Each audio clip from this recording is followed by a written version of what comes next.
everyone, it's Miss Goldman, and today we are going to start our 8th lesson of Eureka Module 7. As always, if you are printing these out because it's easier to draw the pictures or to answer it, that is fine. Just make sure that when you are printing out the PDF that's attached, if you like that better than the Google Doc version that's up here, that's fine too. Just please remember to make sure to send me pictures of the work that you are doing, either through Google Classroom, Class Dojo, email. That way you get credit for the work that you did, because why do work that you're not going to get credit for, right? It makes no sense. And as always, remember too, all these lessons are being done live at 11 o'clock, so you can always come at that time to see this. You may have already done that too, but you want to hear my voice again, or you want to get a better understanding to do the homework, which both are totally fine. But if you did miss the lesson, I do hope you come into the lessons that are live, because I really want to see you. I've missed you. And as always, if I'm going too fast, just press pause. So let's get going. So for this first part, it is telling us to fold and cut the square on the diagonal, and draw and label your two new shapes below. So we don't have the square in front of us, so what you can just do is draw a square. And if you are doing this on paper, you can just tell me your two new pictures of your two new shapes below, or you can even draw the square and then tell me what it even becomes. And if you're doing this online, just draw. I don't want to do it all for you. Just draw a line and tell me what it would look like folded. As you can see, this one was a very messy square that I folded.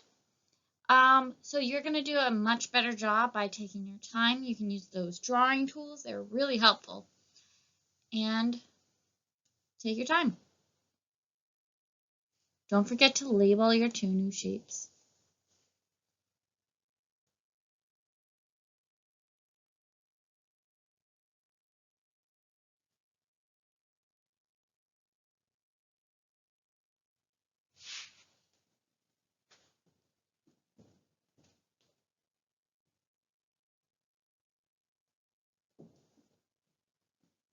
All right, I'm going to go over the answer now. If you need more time, just press pause. So as you can see, I drew my square. It might not be the most perfect square, but that's all right. I'm not looking for perfection on here. So as you can see, I drew a square, and I wrote the shape was a square, and when cut, it is a triangle. So we can see there are two triangles. So we had a square and a triangle. So those are the two new shapes. Or two new shapes is two triangles. All right, let's keep going. Fold and cut one of the triangles in half. Draw and label your two new shapes below. So again, it's the last problem we used a square. This time we're going to do the same thing, but with a triangle. And again, you can just draw the triangle on the computer too. You do not need to actually draw these out or cut them out.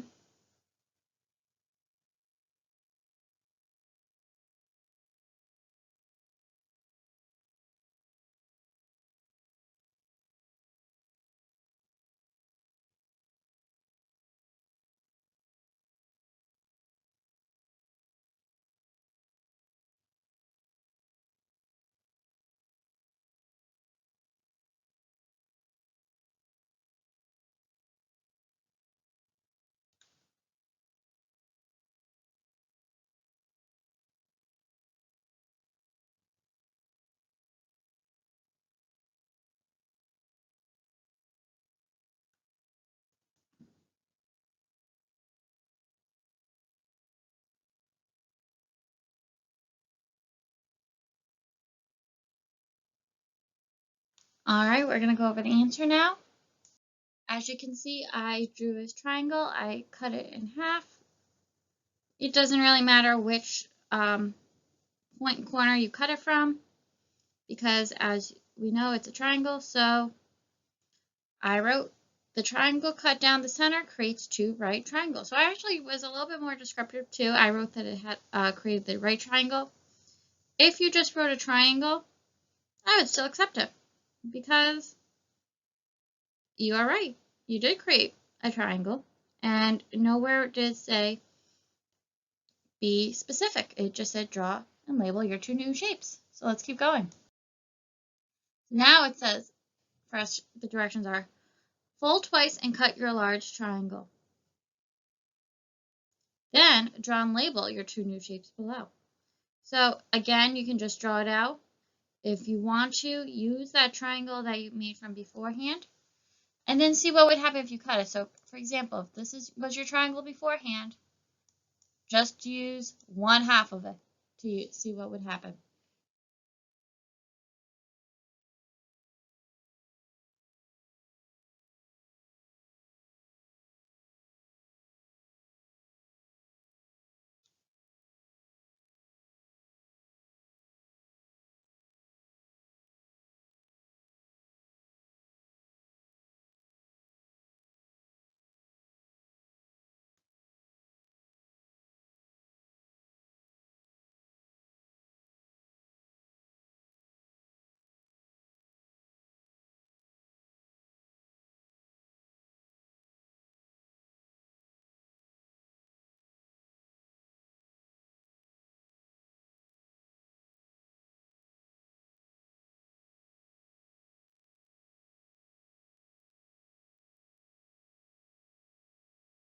All right, as you can tell, I gave you a little bit more time because this one may have been a little trickier, but I'm going to go over the answer. So as you can see, I wrote this in steps. I folded my triangle in half. This was my first part. Then as if it was folded again, as you can see, these were my two little my folds after it was folded right here. So then I get another triangle. So I said two triangles. So I said the triangle becomes two equilateral triangles and two isosceles triangles, because you can see we have two down here. I'll highlight them to show you. These two, these two that are equilateral triangles, and we have these two over here. Oops, sorry. We have these two triangles over here that are isosceles, because this side and this side are equal, and so is this side and this side. Sorry for all the colors, it make you a little messy. Kind of reminds me of some flags right now for like Brazil and Jamaica, but anyway, I'm going off on something. Let's keep going. So now what we're going to do is fold and cut your trapezoid in half and draw the two new shapes. Now this one you can have actually a few different ways, which is what I am going to show you. And for those who forgot, this is a trapezoid. I know it's a little messy, but that's a trapezoid. So fold and cut in half. And like I said, there's a few different ways to do this problem.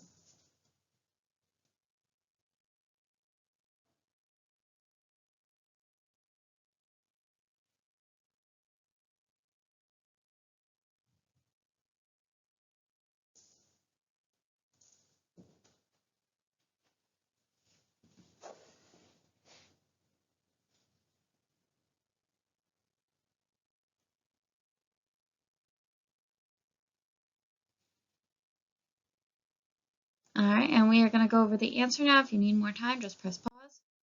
So as you can see, I folded and cut it in half. And you can also see that depending on how you cut and fold your trapezoid, it can make either two triangles, which we have right here. As you can see, we have a triangle here and a triangle here. It could also make two other trapezoids or quadrilaterals right here and right here, because they're cut in half two different ways. So now what we're going to do is fold and cut one of our trapezoids and draw and label your two new shapes below. So again, I'm going to show you a few different ways that you could do this, because now you don't even have to cut it in half. You can cut it or fold it in any type of way that you would like.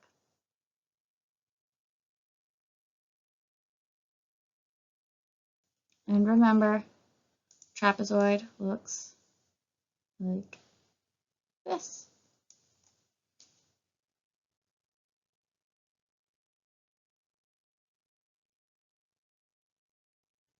And some of you may have remembered we have trapezoid tables in our classroom.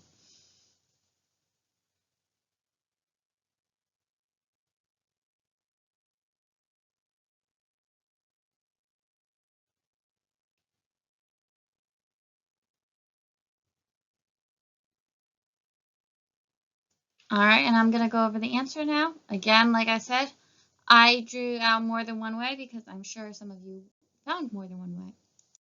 So as you can see, I did our triangle one again, our quadrilateral one again, and I also did one where it's a quadrilateral or a trapezoid and a triangle. Sorry about that line, crazy line.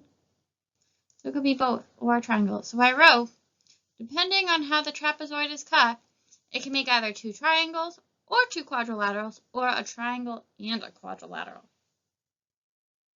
So let's keep going.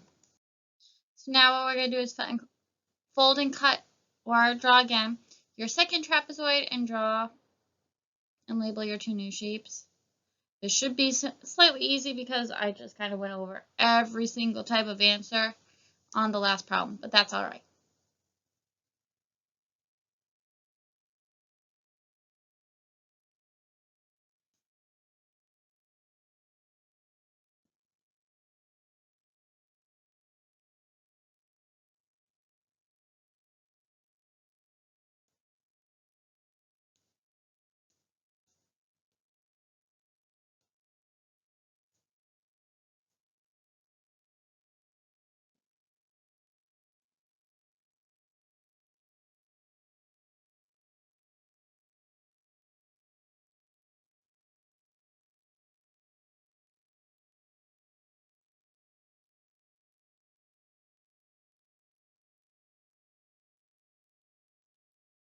All right, and I'm going to go over the answer now.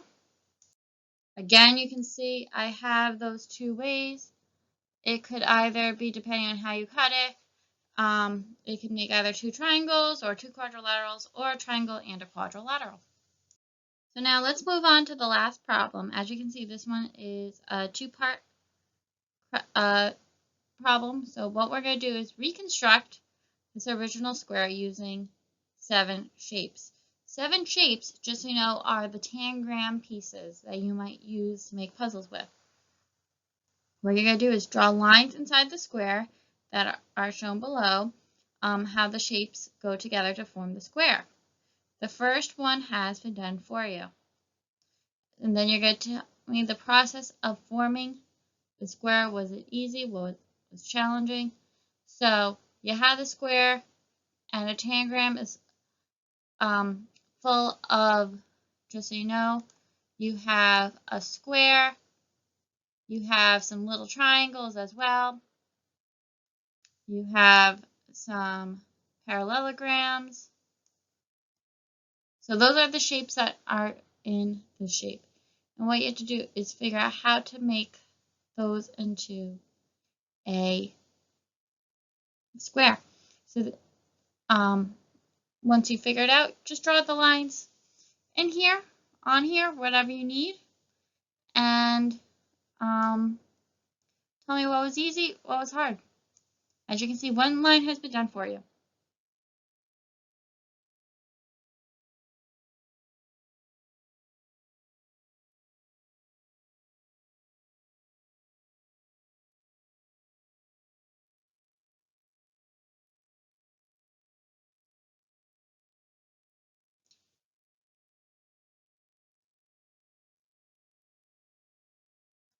And remember again, you are using 7 shapes. That is key.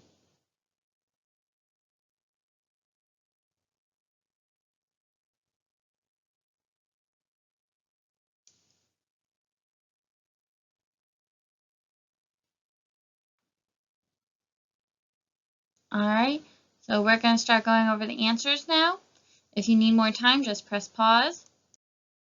So as you can see, I drew in my shapes. In my line. So I wrote, I first put the two big triangles to make the bigger triangles. So I put them in on one side, and then that was easy. And then putting the smaller shapes all together, though, was more challenging. I had to go back to the palette and work backwards to recreate the square. So it's really adding in all those other pieces to make triangles, squares, and whatnot. So I hope this lesson was kind of fun. As I know a lot of shape folding and playing with shapes. So if it was a little challenging, I do hope then you'll come to our live lesson so I can answer your questions. But you can always send me an email. Let me know in the comments for this assignment. As always, I miss you. Stay smart. Go for the gold. Be safe. And all our live lessons are at 11 o'clock, so I hope to see you there because I really, really do miss you. Bye.